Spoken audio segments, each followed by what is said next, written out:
Food is a 1989 comedy directed by Michael A. Simpson and starring Clark Brandon, Tracy Griffith, Randal Patrick, Lanny Horn, Traci Lords, Michael J. Pollard, Pamela Springsteen, Blake Clark, and Jim Varney.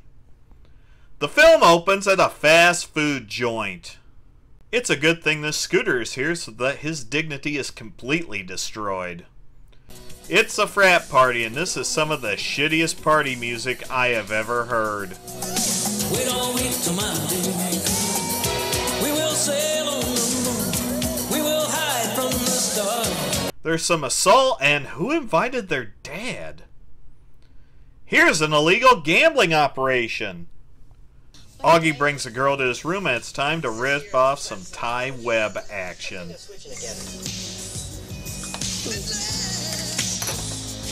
You're a freshman, right? Yeah. They begin to get it on, and someone is a fucking rat. Besides, I've changed. Wait, you forgot your panties. Oh. Hi, Daddy. All cliches will be represented in this film. The gambling ring is busted up, and they end up at a burger joint where they pick up two women and take them to an erection study. It's not often these girls get to see a room full of the tall timber. You boys have built up quite a record here at Hopkins. Mr. Hamilton, you've been here 8 years. This thing feels so much like Animal House. Mr. Taylor, you've been here longer than I have. He looks like it too. I'm afraid there is no longer any place for you here at this university. So as of today, consider yourselves graduated. Graduated? That's all you had to do? Hang out way too long? Now I gotta pay back that student loan. 30 plus years later, and he's probably still paying on it. We're then in Wrangler Bob's office, where he meets with E.G. about building another restaurant near the college and plans on buying a filling station for the project. And let's not forget the weird thing that's going on here. You have Jim Varney, the original voice of Slinky Dog, talking to Blake Clark, who replaced him as Slinky Dog. And guess who works at said filling station? We have our save the business cliche. The guys learn that Sam plans on selling to Wrangler Bob, but they talk her out of it as Augie molests her with his eyes. E.G. is sent in to put the pressure on, and the idea pops up that maybe they should turn the place into a fast food restaurant. Meanwhile, at the college, they have invented ecstasy. I was working on the priapism formula. There was an explosion. I need you. Oh my, Dr. Durant. But this was not my job description. It is now. Oh my. I hope I get credit for this. Huh? Drew and Augie stop by to find some cosplay aftermath and ask Calvin to look up fraternity alumni that are in the banking industry so they can get a loan for the restaurant. You certainly don't make loans to the unemployed. You must have standing in the community, net worth. We don't serve customers with mullets here. Augie drops her frat ties and the tune changes, but there's still one stipulation. What about this service station? Do you own this property? No, but I represent the owner. This is not going to end well.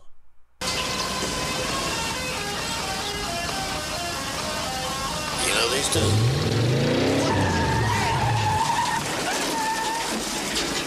Isn't this attempted murder? Mr. McCormick, you better go. I'll sign these and bring them to you later. So the movie's over, right? Now you don't have to sell. Yeah, well, where did you manage to steal that much money? Come on, I robbed a filling station. Well... But he saw a dream. His own business. You can't sell a dream, Sam. Yes, you can. That's just it, Drew. This isn't my dream. She has a point. Sam goes to sell to Wrangler Bob, but here's him shitting all over her old man, and she tells him to fuck off. It's time to open a restaurant. After checking out the competition, we get the obligatory 80s montage.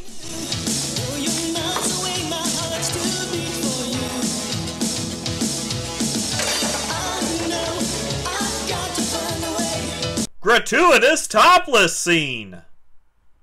Calvin delivers a secret sauce as Sam feels pushed out. I haven't felt a part of this place since you and Drew just took over. It's kind of like when we dated. You have no respect for me. Augie charms her and everything has calmed down, but Wrangler Bob has learned about the new eatery and plans on getting involved personally. It's the grand opening and this place is fucking dead. It's because Wrangler Bob himself is making a personal appearance at the closest restaurant, and I have to wonder how boring this town is with everybody jonesing over an appearance by Wrangler Bob. Bob then stops into Pops and makes a Patton-esque speech about fast food. You see, this is America. And America was built on fast food. Those golden arches are our foundation, the very cornerstone of our greatness. Then he makes some threats and gives them a gift. So don't fight me. You can't win. Now, these badges will make you official deputies of mine. And they're good for one free small soda at any Wrangler Bob's locations. The restaurant is failing, but Pamela Springsteen shows up and wants them to cater a camping event. No, wait. A sorority event. And yes, that is not only Bruce Springsteen's sister, but the star of Sleepaway Camp 2 and 3. All because of me, it seems that our luck is changing. I wouldn't count on it, Augie. Here's your shake. Why did she do that? The next day, Augie stops at the lab to get some sauce for the party and decides to drug everyone in attendance. Powerful aphrodisiac. Apparently, the substance affects a part of the brain that triggers complete sexual freedom. One whiff and you lose all your inhibitions. It's party time and look at this, the dance of the dead. Here's some mental undressing from Augie.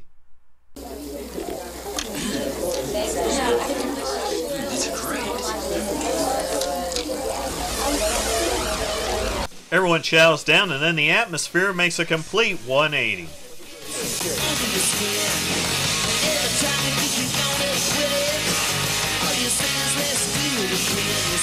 This guy reminds me of a Slim Jim commercial. Wanna pick up the temple? Yeah! Step into a Slim Jim! We have a wet t-shirt contest leading to Calvin and Mary Beth hitting it off in a freezer. But there's some cock blocking and Calvin is left to freeze to death. Augie doggy, they ate all the burgers. I mean, we're hit. Sam? Hey, do you know how hard it is to act like I don't care about you when I really do? Obviously, Sam ate a burger. Oh, I loved Calvin sauce so much that I mixed it with some tequila and then I ate the worm. That sounds horrible. Don't you want me? Yeah, no. Yes, but not like that. Okay, did they or didn't they? They did, and she is pissed. What have I done? What have you done? You know, just when I thought we could be friends, you go and do something like that. Sam, calm down. It's not what you think. It's a little more complicated than that. No, it's very simple. I got drunk and you nailed me. Oh. Yep, pretty much. Augie lets Calvin know what happened with a warning, but they say fuck it and use their secret ingredient to gain an edge on Wrangler Bob. Of course the place is busy because people like sex, and look at all that cash. Drew is let in on what's going on and shuts it down as Bob calls in Traci Lords to combat his competition. Who's in charge here? Well, I'm Dixie Love and I'm looking for employment. Dixie Love? Nice. Dixie applies for a job and she obviously gets it, but Sam is pissed because she has not been involved in the business and feels pushed out. You know, why bother even asking me? You've obviously made up your mind already. We could all go home. You don't need us here. Bud reveals what their secret to success is as Sam and Drew have a serious conversation about Augie, who is working late.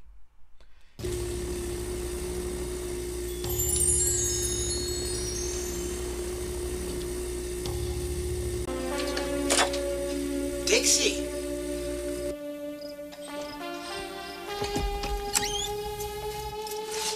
Here comes the classic 80s movie Misunderstanding.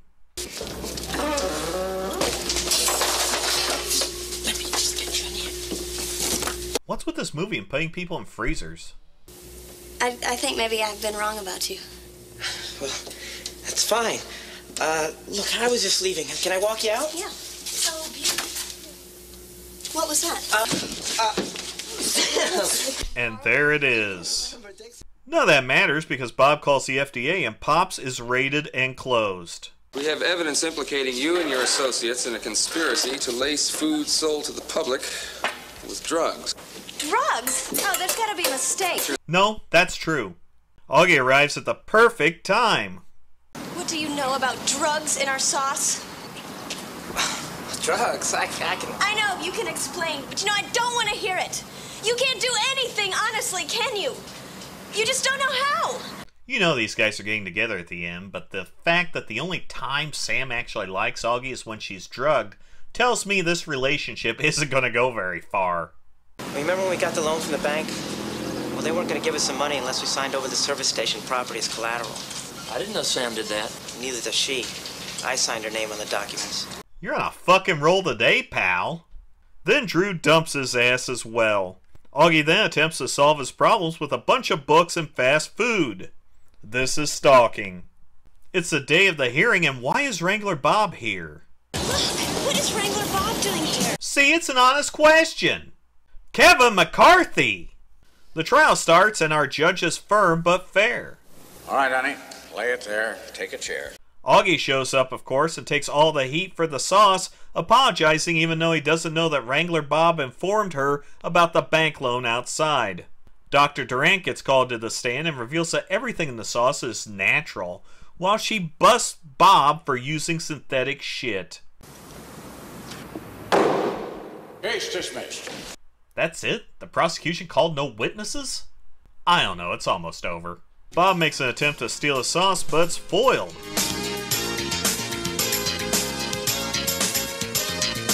I don't know which is worse, the fact that Jim Varney's getting beaten by Kevin McCarthy, or the fact that the sauce smoked when it hit the ground. Orgy in the court. And after all that bullshit, Augie and Sam get together. Fast food is the ABCs of 1980s sex comedies. Underachiever, girl hates him, save business, cheats to get ahead, girl likes him, shit hits a fan, saves the day, gets the girl. It's all here, but it's not really executed in the right way. There's not even a glimmer of chemistry between Sam and Augie. And add into the fact that he shits on her and screws her over means she's either not written very well or she's a dish rag. Probably not written very well because no one else in this thing is either. Jim Varney pulls it off by going way over the top, but the rest of the thing just doesn't really feel like it knows how to work. It's almost like aliens wrote this thing. Like real fast food, it's consumed quickly, forgotten just as fast, and ends up giving you a stomachache in the end.